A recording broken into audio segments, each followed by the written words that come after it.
नमस्कार दोस्तों। भारत में कुछ ऐसे समाज हैं जिनका नाम इतिहास की किताबों में बहुत कम लिखा गया, लेकिन जब आप गौर से देखते हैं तो वही समाज हर शासन व्यवस्था की रीढ़ बना हुआ है।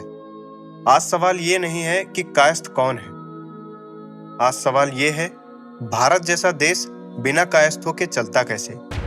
ये कहानी उस समाज की जिसने सत्ता नहीं मांगी बल्कि व्यवस्था को संभाला। कायस्थ कोई जाति नहीं, एक सिस्टम है।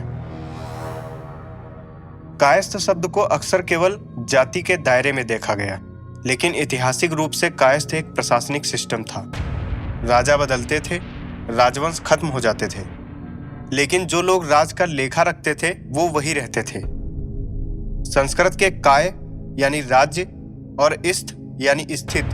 कायस्थ मतलब वो लोग जो राज्य के भीतर व्यवस्था संभालते थे। जो लोग कायस्थों के बारे में जानते हैं उन लोगों को पता होगा कि चित्रगुप्त कायस्थों के लिए क्या मायने रखते हैं। चित्रगुप्त सिर्फ भगवान नहीं, एक कॉन्सेप्ट है। चित्रगुप्त को अक्सर केवल यमराज का मुंशी समझ लिया गया, लेकिन असल में चित्रगुप्त एक कॉन्सेप्ट है अकाउंटेबिलिटी का। आप जो करोगे उसका हिसाब लिखा जाएगा। यही सोच कायस्थ समाज की रीढ़ बनी। इसलिए कायस्थ पूजा में हथियार नहीं बल्कि कलम पूजी जाती है। आप लोग सोच रहे होंगे इतिहास में कायस्थ क्यों जरूरी थे। मौर्य और गुप्त काल में कायस्थ थे महामात्य। मुगल काल में कायस्थ बने दीवान और मुंशी, और अकबर के नवरत्न राजा टोडरमल एक कायस्थ जिन्होंने टैक्स सिस्टम को पहली बार साइंटिफिक बनाया।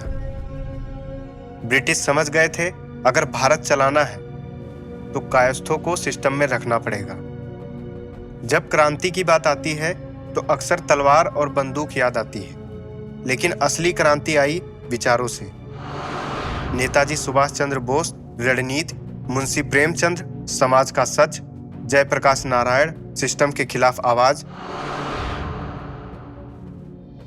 ये सब एक बात सिखाते हैं, कायस्थ लड़ते नहीं सिस्टम बदलते हैं। अगर भारत की सोच बदली तो उसके पीछे लेखनी थी हरिवंश राय बच्चन की मधुशाला, महादेवी वर्मा की संवेदना, और आज के दौर में अमिताभ बच्चन की आवाज।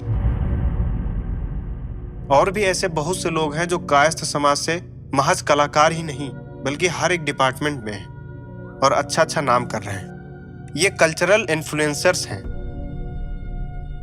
इन लोगों का समाज में इतना बड़ा योगदान है समाज को सुरक्षित और समाज को एक नया जीवन देने में। आज भी अगर आप आईएएस, जुडिशरी, मीडिया या कॉरपोरेट में देखें तो एक पैटर्न दिखेगा।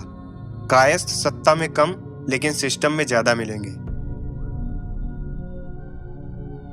क्योंकि इस समाज को सिखाया गया पावर से ज्यादा जरूरी है रिस्पॉन्सिबिलिटी। आपको क्या लगता है कायस्थ होना गर्व की बात है? नहीं, ये एक बोझ है, जिम्मेदारी का बोझ।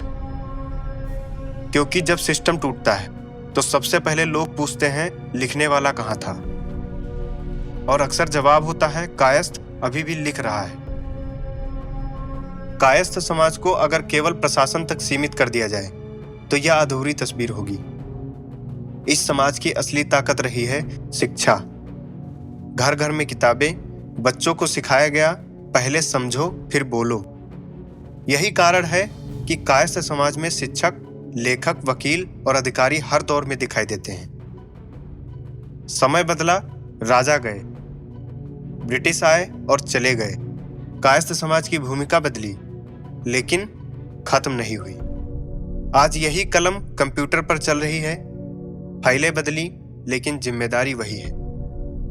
आज के भारत में कई ऐसे नाम हैं जिन्होंने अपने काम से पहचान बनाई बिना शोर किए। अमिताभ बच्चन केवल अभिनेता नहीं बल्कि भारत की सामूहिक आवाज। सोनू निगम गायकी से आज भी लोगों के दिलों पर राज कर रहे हैं। प्रशासन और न्यायपालिका में हजारों कायस्थ अधिकारी हैं जो सुर्खियों में नहीं लेकिन सिस्टम में हैं।